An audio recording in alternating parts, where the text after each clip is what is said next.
Hi, ako si Kuya Dugs at ang pamagat ng video na to ay tropa time. Bakit? Kasi isang umaga, pagsilip ko sa labas, sobrang lakas na naman ng ulan. Hindi na naman kami makakalabas. Kapag umuulan, lagi ako nakakarinig ng sana all may dilig. Hindi ko alam kung anong ibig sabihin nun. Kapag kagantong panahon, iba nagiging sad boy, yung iba nagkakape, yung iba naman natutulog. Pero ako parang gusto kong magmerienda. Buti na lang pagsilip ko sa petaka ko, may laman pa. Walang bagyo-bagyo sa taong nagugutom. Kaya naman kahit sobrang lakas ng ulan, lumabas na ako para pumunta sa tindahan. Parang may zombie apocalypse sa amin, wala man lang katao-tao kahit isa. Kaso bad news, sarado ang mga tindahan. Nasayang lang ang effort ko. Minsan lang ako mag-crib na udlot pa. Bala ko sanang bumili ng tokwa tapos piprito ko. Tapos sausawan ko oyster sauce na may sibuyas. Favorite ko yun. Pagka-uwi ko nga, buti na lang yung kapatid ko na si Joselito. Dinalaw ng boyfriend niya at meron silang dalang pizza. Sakto, eto na lang yung memoriendahin ko. Hawaiian pizza ata to. Basta hindi ko alam kung ano pagkakaiba ng mga pizza. Basta alam ko lahat sila triangle. Ako lang ba o kayo din? Hindi nyo rin ba kinakain yung dulo ng pizza? Kasi wala ng flavor at masyado na mataba at hindi na siya crispy. Kaya para di masayang, binigay ko na lang siya sa mga manok ko.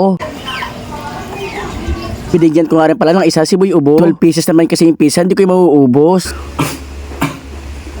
Binigyan ko rin pala ng isang peraso si Ichang Bunggan. Kasi isang beses nagpa-pizza rin sila dito sa amin. Sobrang sarap nga lahat kami nakakain. Binigyan ko naman ng isang box si Boy Skincare. Kasi bibigyan din niya yung mga bisita niya sa bahay. Binigyan ko na pero nagalit pa siya sa akin. May mimigay ka na isang piraso pa, kaya ko marami. Tutuwa pa ako kung ililibre mo kami ng samgyup. Dahil gusto kong sumaya si Boy Skincare, ililibre ko siya ng sanggyu. Pero paglabas namin, may mga bata nagtatawanan. Pinagtatawanan pala nila yung tarpaulin namin. Hindi nga namin alam kung sino nagsabit niyan dyan eh. Ginagaya niya yung facial expression ni Boy Skincare. Ito isang bata naman, ginagaya niya ako. Natutuwa nga ako kasi ginagaya nila ako. Si Boy Skincare naman ay naglalakad na nga pala kami papunta kay Blooming. Habang inaalis ni Boy Skincare yung trapal, nakakita ko dito ng uod na kulay black and gold. Sobrang dami pa niyang paa. Ano kayang tawag dito? Siguro galing pa to ng Amerika. Meron namang malapit na sanggip sa amin, kaya lang mahal. Kaya naman sa iba kami pupunta. Buti na lang talaga, full charge si Blooming. As always, kapag bumabiyahe kami, para hindi kami maboard, kumakanta kami ng K-pop. This that pink venom, this that pink venom. Oh, oh, oh. Sobrang bang-baha na nga dito sa kalsada. Sa wakas nakarating na rin kami sa Sanggiyupan. Naupo na kami dalawa ni Boy Ubo. Si Skincare lumayo sa amin kasi may kabebe time. Naghaharutan sila sa chat. Kaya sobra yung makapagtaklob ng cellphone. Gusto niyo bang i-reveal ko ang bebe na Boy Skincare? Yes or no? At bakit? Ay,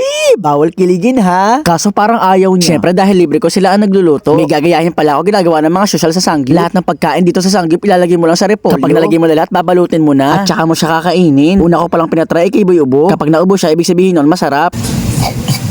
Oh, kadiri naman. Next naman na panatikim ko ay kay Boy Skincare. Grabe ang kalat nga niya kumain. Dahil nga sa masarap daw, ako naman ang gumawa. Umisa pa ako para malasahan ko talaga yung lasa. Tumatlo pa ako kasi nalalasahan ko na masarap talaga. Hindi pa sana last to kaso naubos ko na yung repolyo. Sobrang sulit dito ng 199 pesos mo. Lahat kasi dito only chicken, pork, beef, kanin, pati mga sausawan at yung mga side dish. Ang ganda pa ng tugtugan, K-pop. Pagkatapos namin kumain, nilibre ko naman sila ng pineapple juice. Request kasi to ni Boy Skincare. Good for digestion daw to. Sakto marami kami nakain. Pagkatapos namin kumain, dadalaw naman kami sa bahay ni Boy Machunurin. Kaso wala pala sila sa bahay. Baby time sila ni Aling Regina. Ang nandito lang yung mama niya, kapatid niya, tita niya. Hello po sa inyo. Kaya naman sunod na dinaanan namin yung tropa namin na magugupit. Yung trick na trick mata kapag nagugupit. Siya nga pala si Katabas. Dahil nga tropa namin siya kapag kami nagpapagupit, wala nang bayad. Una nga palang sumalang si Boy Ubo. Nalilito nga kami sa kanya. Kung ano pa bang gugupitin sa kanya, wala na siyang buhok. Kaya imbis na gupitan, nagpamassage na lang siya kay Katabas. Marami kasing lamig-lamig yung noon ni Boy Ubo. Kaya yung from stress mukha na siyang fresh. Sunod naman si Boy Skincare, gusto doon niya magpabangs. Gusto niya kasing gayahin yung bangs ni Blackpink Lisa. Idol kasi namin ng Blackpink. O diba, wow, kamukha na niya si Lisa. Tumaan din pala dito ang isa naming tropa na si Noknok Paputok. Siya nga pala ang best friend ni Team Katagumpay na crush ni Boy Skincare. Kilig nga siya tapos pinagkamalan niyang tatay ko si Boy Ubo. Sabi ko, tito ko lang si Boy Ubo. Pinabi na nga kami dito, nagpaalam na kami. Sunod naman na dadaanan namin ay si Boy Susi. Dahil nga sa gabi na naabutan namin na sarado na yung tindahan nila. Pero pumasok pa rin kami sa loob para kamustahin siya. Grabe nga, gabing-gabi na nangaabala pa kami. Kaya lang wala pala siya dito, kaya uwi na kami. Alauna na kasi ng gabi to. Grabe ano lakas ng trip namin. O siya, uwi na nga muna kami. Shout out kay Nicole E. Carpentero, Grace Anastasio, Gil Bartolome Miranda, Princess Leia Alzado, at kay Jim Y. Austria. So yun lang. Thanks for watching. Bye-bye!